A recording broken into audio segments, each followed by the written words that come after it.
Okey. Uh, Siat, lo rasa pusakaram nyan payah ne DM gak nyan mentang ataupun sona lembe Zakir Daud juk siat ke kan bah ge mahabai dia mentang. Ne tayang mentang yang berkaitan dengan Aceh Sumatera National Liberation Front yang kalepah geyak pegah nasib getayo selama dijajah oleh Indonesia laknat ilah Jawa u kanto PBB di Den Haag nyan mentang. Lo rasa menyena mengkait buno jin tanggapi dong agam menyahana mengkaitan mungkin nyan bah ge geminta gero tungkum Zakir Daud dan ge pegah haba gero gelantung karena nyan hana kaitan ngedeo. Silakan Tengku Agam menyenam kopi jit ne terangkan becut.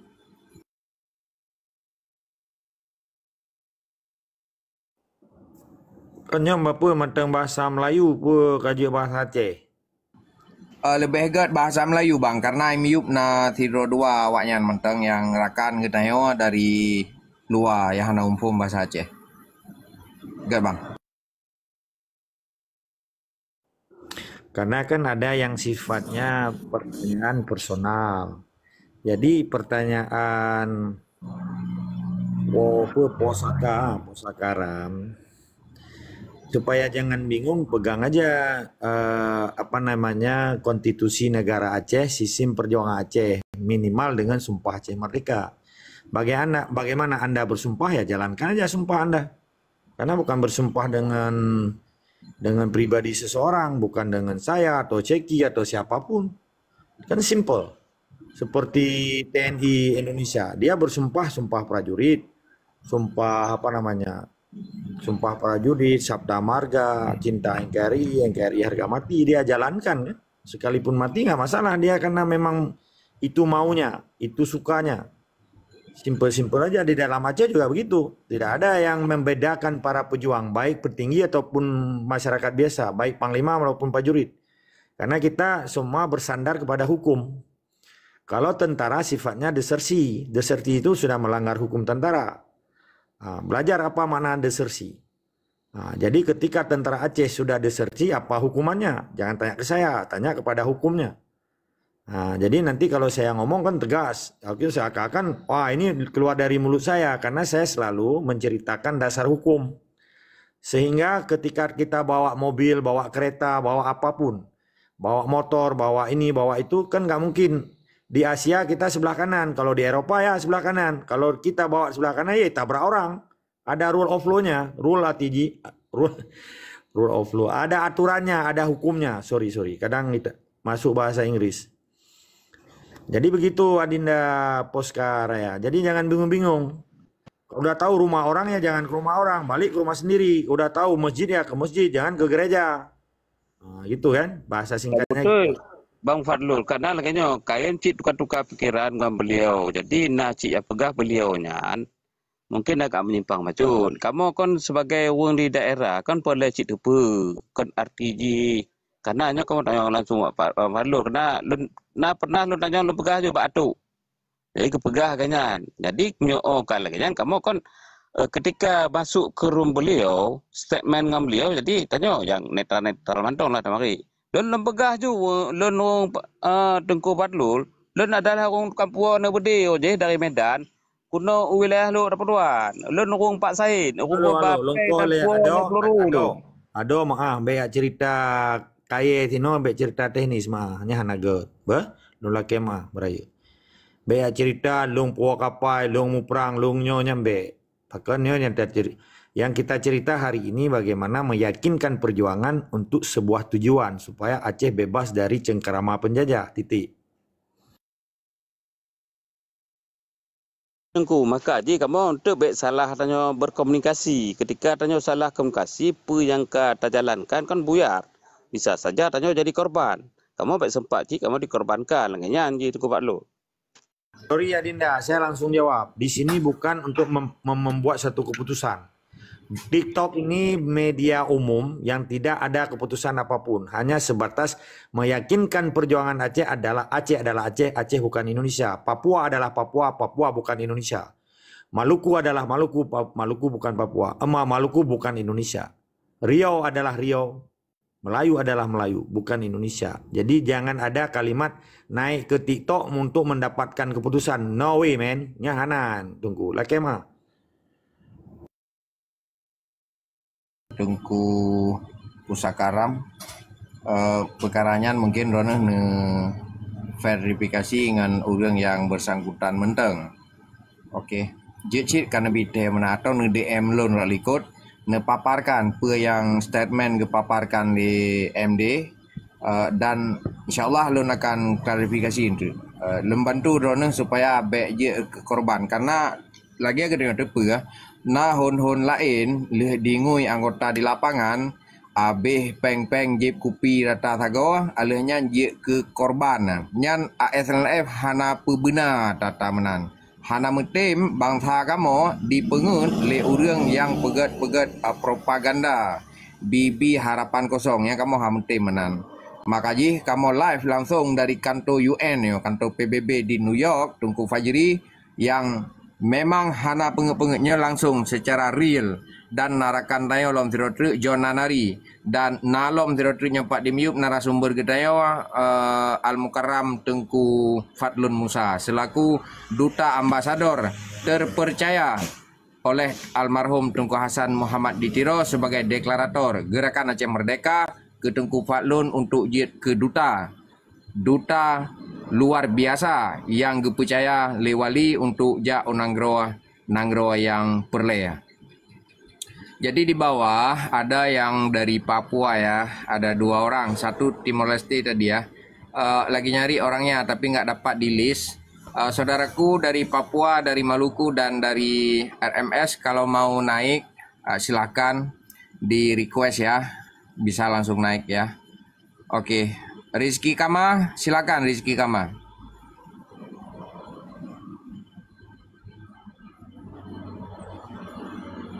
Rizky Kama mau bercerita, Dinda silakan, mau bertanya tentang ASLF silakan. Kalau mau cari follower sesuai dengan konsekuensinya ya. Silakan Bang Rizky Rama. Buka mic, Adinda berbicara. Assalamualaikum warahmatullahi wabarakatuh. Waalaikumsalam warahmatullahi taala wabarakatuh. Silakan ke poin pertanyaan selagi ada moderatornya di sini dan narasumbernya di sini. Jadi yang lu tujukan kepada Gurelun, Bang Fadlun. Tadi kamu sebagai generasi muda Aceh, langkah-langkah yang pertama yang kamu harus jalankan Oreo dan pesan-pesan dari drone. Minta maaf, izin Bang Rizky, tolong gunakan bahasa Jawi ataupun bahasa Jawa supaya kita sama-sama memahami, kawan kita dari Papua pun bisa memahami. Jadi kepada Bang Fadlun dan moderator semuanya, yang pertama kepada Bang Fadlullah. Jadi kami harap dari generasi Aceh dan pemuda-pemuda Aceh, langkah-langkah mana saja yang pertama kami dahului dan ada titik temunya yang terakhir. Jangan terulang di masa lampau terjadi kepada generasi muda ini.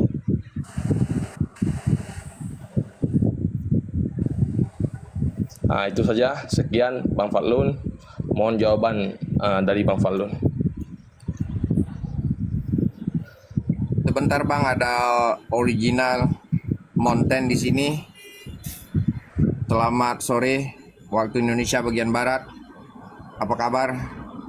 Apa ingin bertanya atau dengar dulu? Silakan.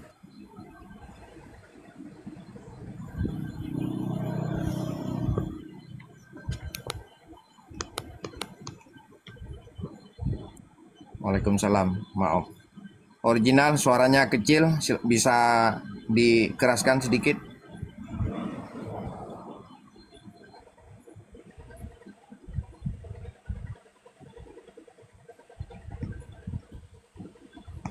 Oke, untuk menghematkan waktu original mic-nya saya matikan ya.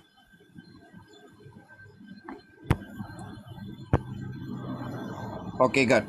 Antisipasi supaya perjuangannya na urang jaga dan urang antisipasi. Silakan dijawab soalan daripada Rizky Rama kepada Tunku Agama Allah. Kamu persilakan.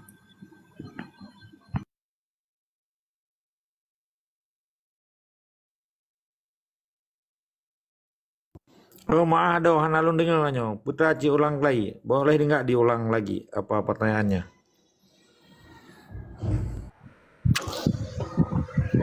Assalamualaikum Bang Fadlun.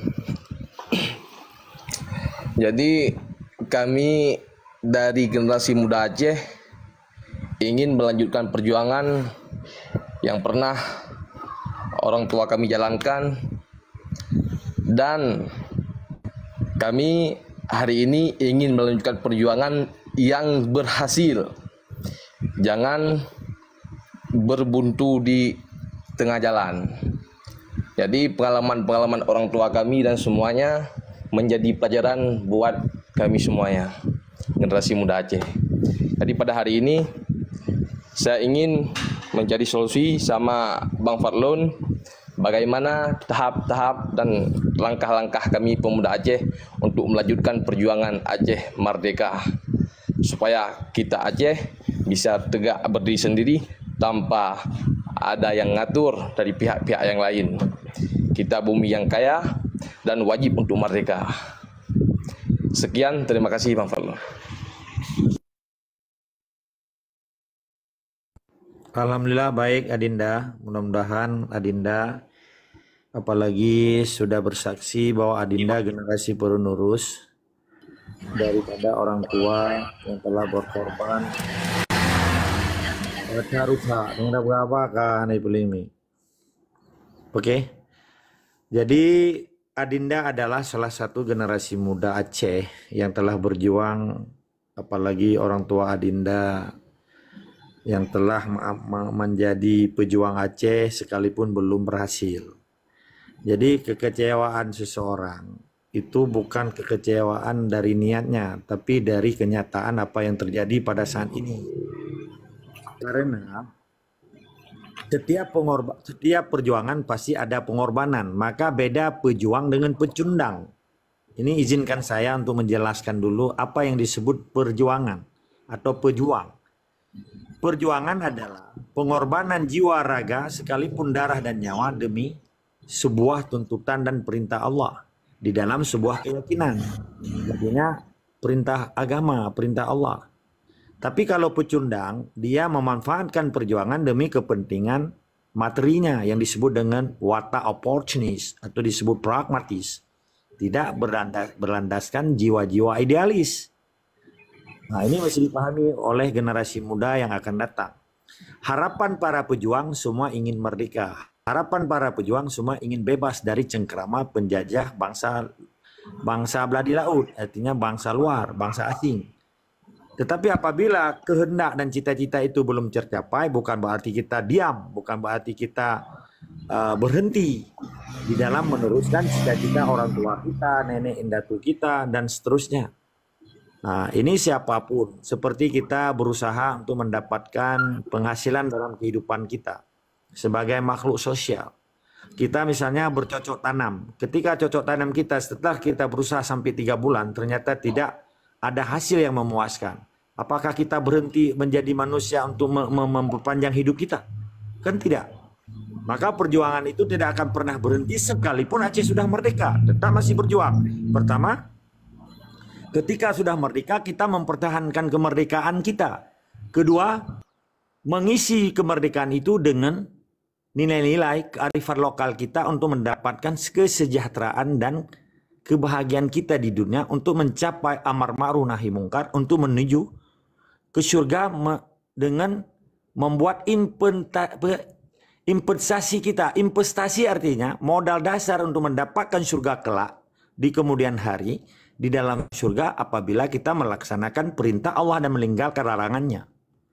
Maka ketika pun hari ini berjuang untuk mendapatkan kemerdekaan, setelah mendapatkan kemerdekaan lalu mempertahankan kemerdekaan dan mengisi kemerdekaan demi baidatul taibatul wal abur gafur. Hasanah di dunia dan hasanah di akhirat. Apa kata pejuang yang sejati? Anda boleh tawan jiwa dan semangatku, tapi Anda tidak bisa tawan semangat dan perjuanganku. Maka Anda, Rizky, sebagai generasi penerus dari orang tua, secara pribadi, dari generasi muda Aceh sebagai umum, kita bangsa Aceh berhak untuk merdeka dunia dan akhirat, untuk menuju surga kelak. Karena yang kita perjuangkan adalah tanah nenek leluhur kita. Berhasil atau tidaknya bukan tergantung orang lain. Berhasil atau tidaknya tergantung dengan perjuangan jamaahnya Aceh. Maka jangan titip harapan ke saya. Jangan titip harapan kepada seseorang. Titiplah harapan itu kepada Anda sendiri. Secara kolektif bangsa Aceh harus bersatu padu menjadi satu jamaah yang benar-benar baidatul taibatul warabur ghafur. Artinya dengan jiwa fisabilillah, waktu kita melaksanakan disebut jihad, waktu mati disebut syahid. Demi apa? Demi amar ma'ruf nahi mungkar. Ma'ruf itu kebaikan, kemaslahatan. Apa kebaikan? Kebaikan sesuai dengan perintah Allah. Maka jangan Anda titipkan, wah nanti saya tidak mau seperti ayah saya gagal. Percuma beliau meninggal, tapi hari ini udah dijadikan tujuan mendirikan partai lokal untuk memperkaya diri dan seterusnya. Itu bagian daripada ujian Allah di dalam perjuangan Aceh. Ada pengkhianat-pengkhianat perjuangan untuk memperkaya diri di dalam memanfaatkan darah nyawa bangsa Aceh demi kepentingan empentakuji bangsa Aceh. That is not our strategy.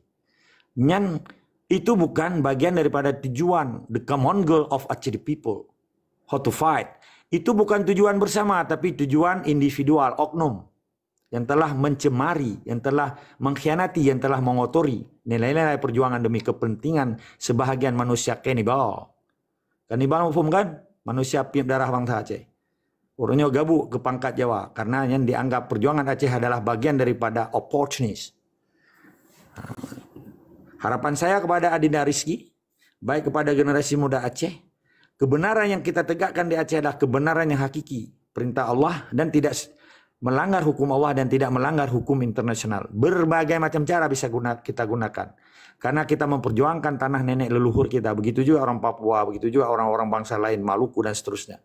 Apa pembuktiannya? Buktinya 1 juta aja tidak 1 juta aja mereka tidak lebih dari 1 juta. Tapi kenapa Timor Leste mereka? Kenapa bangsa Aceh yang punya peradaban kemerdekaan yang sedahulu, bangsa tua, punya ini, punya itu, punya raja, punya ini, punya sejarah dan seterusnya. Kenapa Singapura tidak ada punya peradaban negara, sudah menjadi negara? Karena perjuangan. Maka setiap perjuangan pasti ada pengorbanan. Tapi jangan disia-siakan perjuangan hanya untuk mencari pengorbanan. Minimal kita meminimalisirkan korban untuk mendapatkan kehormatan yang disebut marwah, dignity. If you want, you have goods your identity, automatically you got your dignity. Jika Anda sudah tahu siapa Anda, dengan sendirinya Anda akan mendapatkan marwah di dalam kehidupan Anda. Lebih kurang saya minta maaf. Tetap semangat dan istiqamah, Anda menjadi aset negara Aceh. Assalamualaikum.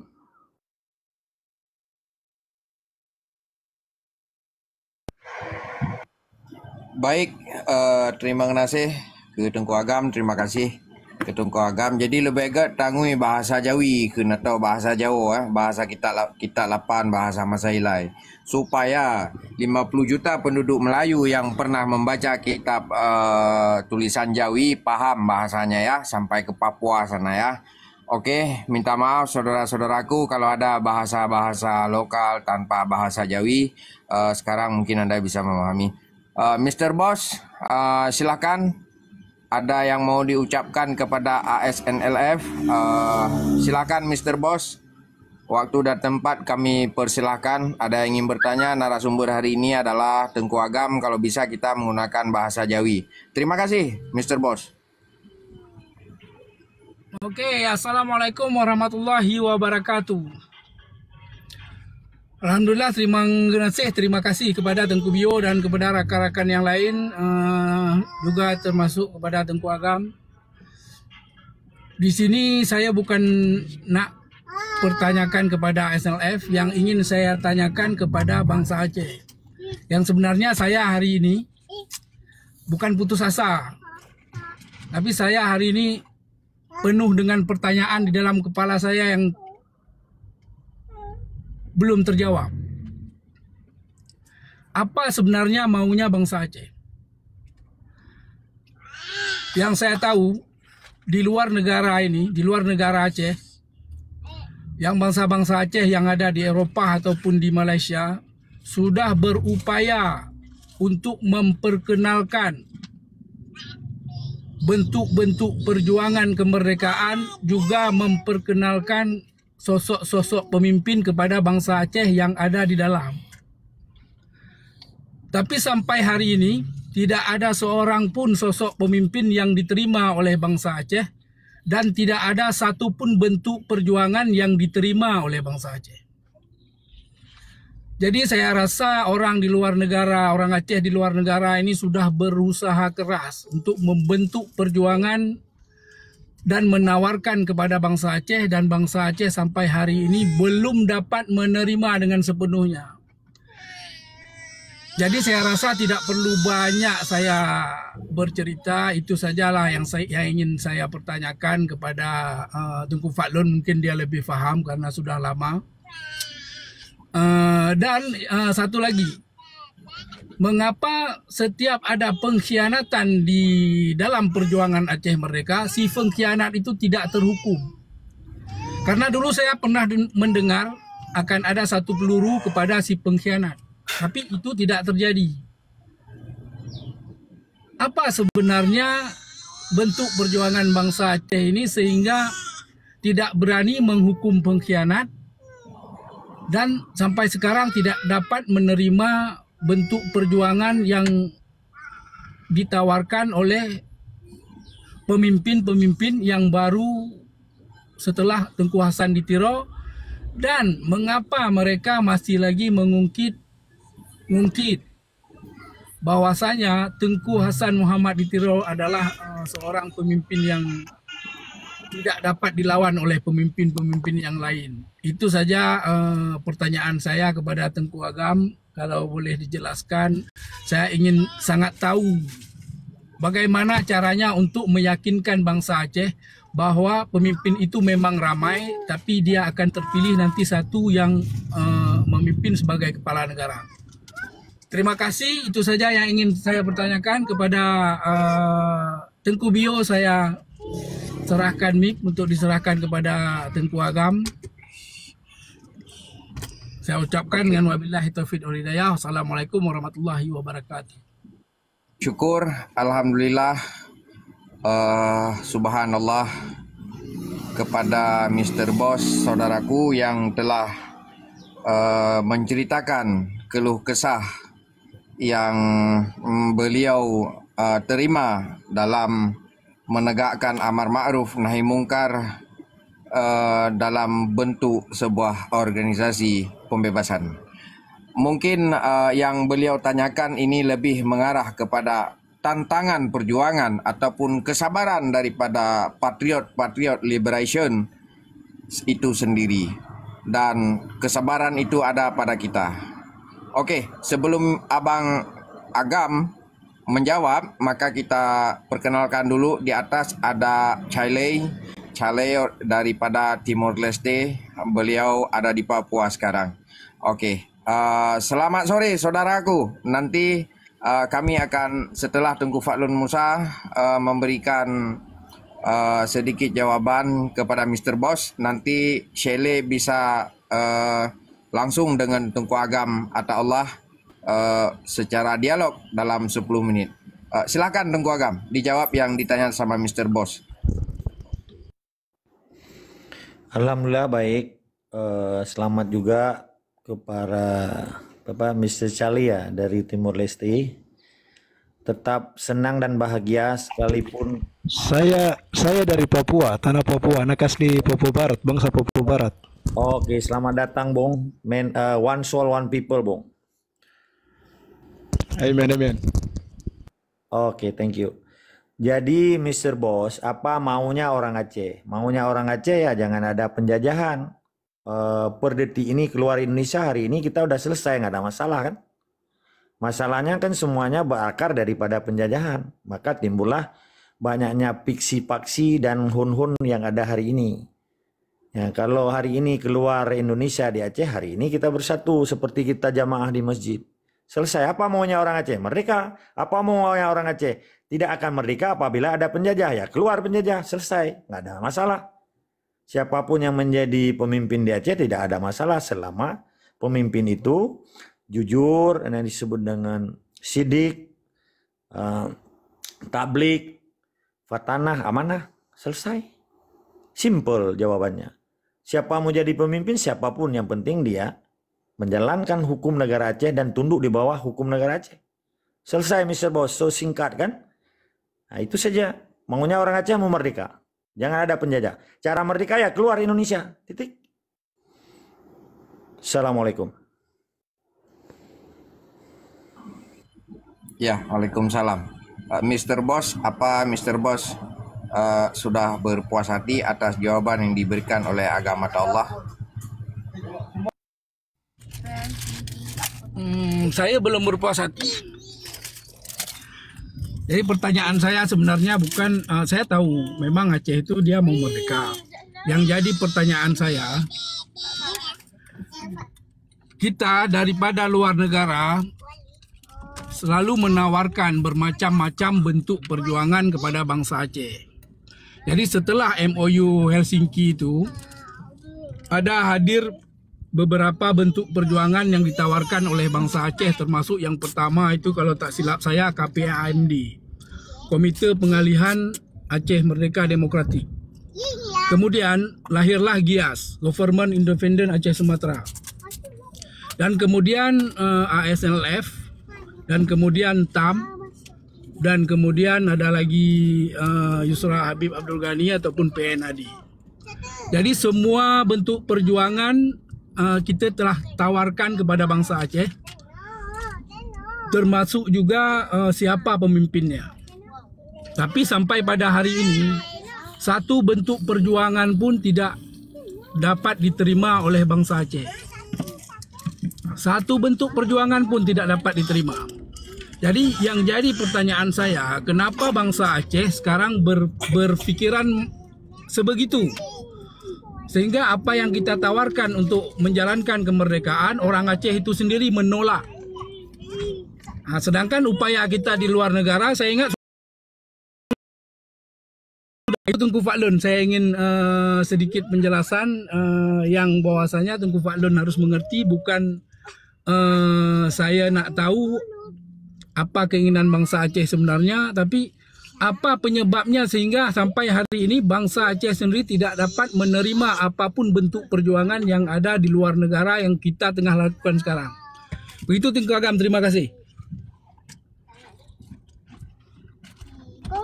Oke, Tengku Agam, setelah ini langsung Tengku Agam sapa kawan kita yang di Papua ya. Silakan Tengku Agam. Ya baik, Alhamdulillah. Sebenarnya so simple. Kenapa? Ketika perjuangan yang ditawarkan ke orang Aceh hanya bentuk konsep, bukan bentuk aksi. Belum seperti kejadian di Papua hari ini. Papua berperang, mengusir penjajah dengan senjatanya, dengan mental spiritualnya, dengan komitmennya, dengan jamaahnya. Di Aceh hari ini kita sportif. Banyak hanya berkoar-koar, saya pemimpin, saya PM, saya ini, saya itu. Nyekeun bahasa Aceh. Tapi semangat saya lain banyak. Artinya, belum ada aksi. Coba hari ini pimpin dan usir itu semua anteknya dan dengan penjajah. Dengan berbagai cara. Pasti diterima. Siapa bilang nggak terima? Dengan konsep aja mereka terima. Arti terima bukan arti disanjung-sanjung. Tapi buktikan dengan aksi bahwa ada perlawanan. Kalau cuma bilang saya begini, saya begitu, termasuk saya. Ini ngomong saya pun kan bukan 100% orang terima. Ada juga saya lihat ini dari typing di bawah ini yang benar-benar mungkin dia nggak ngerti bagaimana kehidupan, nggak ngerti bagaimana yang disebut Aceh, disebut Indonesia. Maka banyak typing yang dikatakan saya Syiah lah, inilah macam-macam. Itu biasa supaya dia lebih puas. Memang kudrat kelahirannya menjadi manusia yang biadab, akhirnya dia jadi binatang gitu. Nggak masalah, biasalah binatang berupa manusia. Jadi kelakuannya biadab karena hanya tugasnya hanya untuk membuat fitnah. Sementara yang saya ceritakan ini gambaran pemahaman, analisis dasar-dasar perjuangan Aceh sehingga ada semacam pegangan yang disebut dengan rule of law atau disebut akidah perjuangan. Jadi Mr. Boss,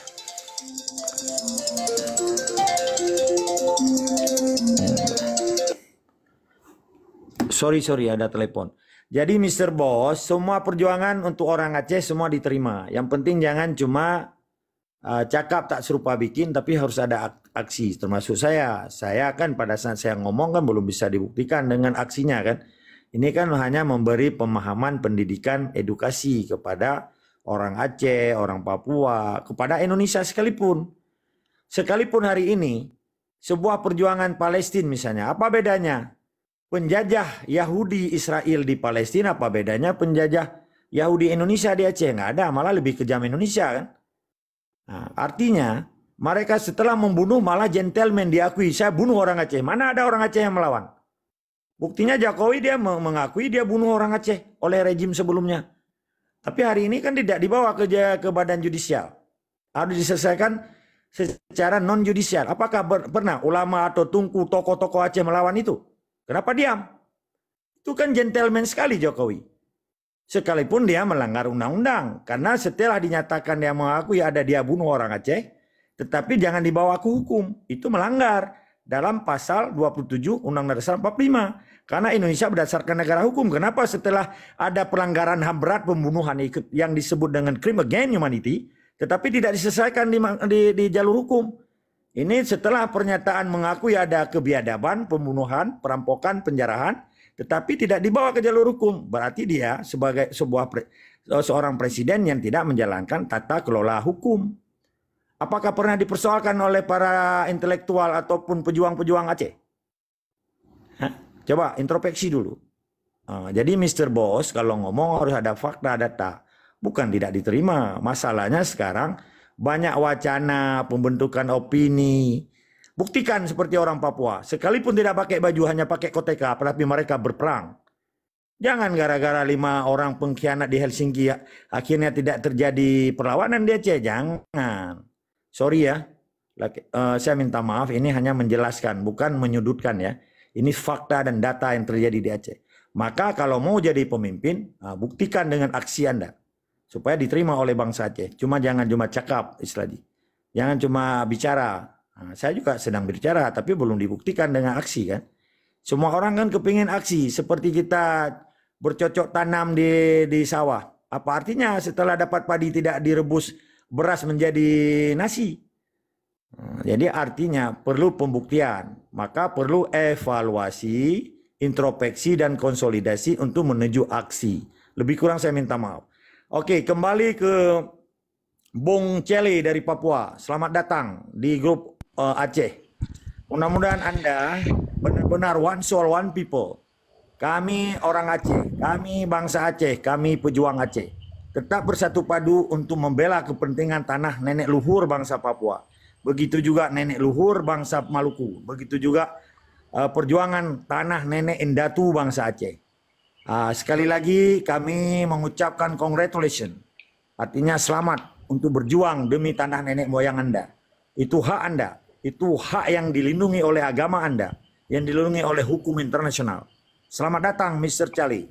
Tetap semangat dan tetap berprinsip. Jangan hilang prinsip gara-gara ada semacam rayuan-rayuan dari pihak kolonial. Selamat berjuang Bung. One soul, one people. Oke, baik. Terima kasih Brother Agam dan host dan kawan-kawan yang ada di Aceh. Terutama saya menyampaikan Assalamualaikum dan selamat malam buat semua.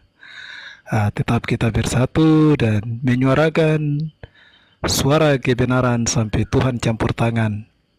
Kedua, tanah adat ini harus terlepas. Ya.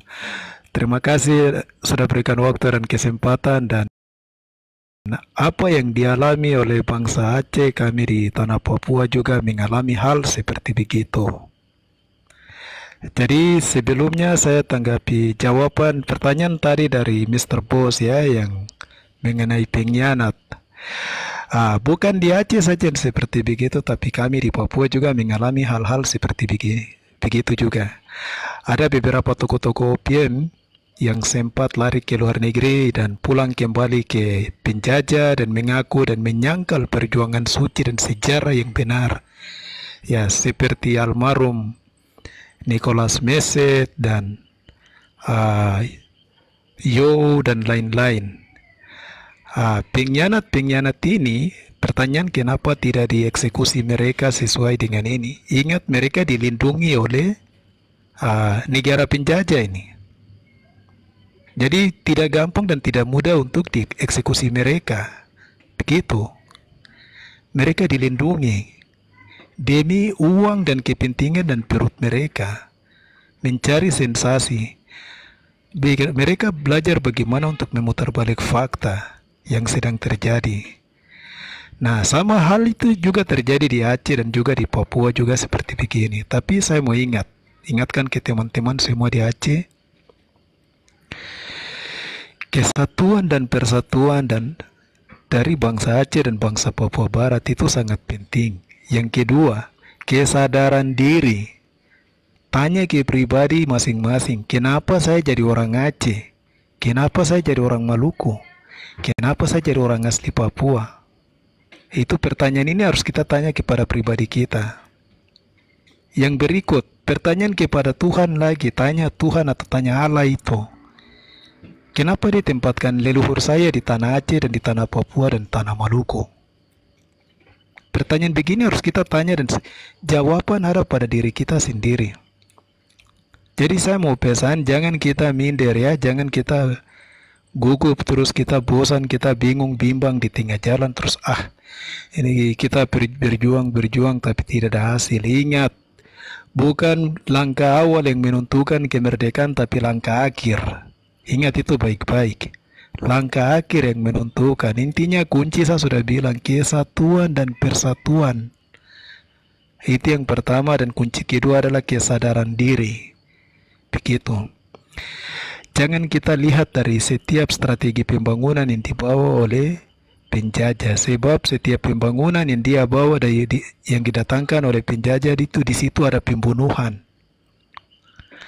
Ada malapetaka, ada musibah di balik setiap pembunuhan. Setiap pembangunan itu. Jadi kita di Papua ini, saya mau sampaikan bahwa hati orang asli Papua itu mau Papua merdeka. Itu saja. Ada yang berjuang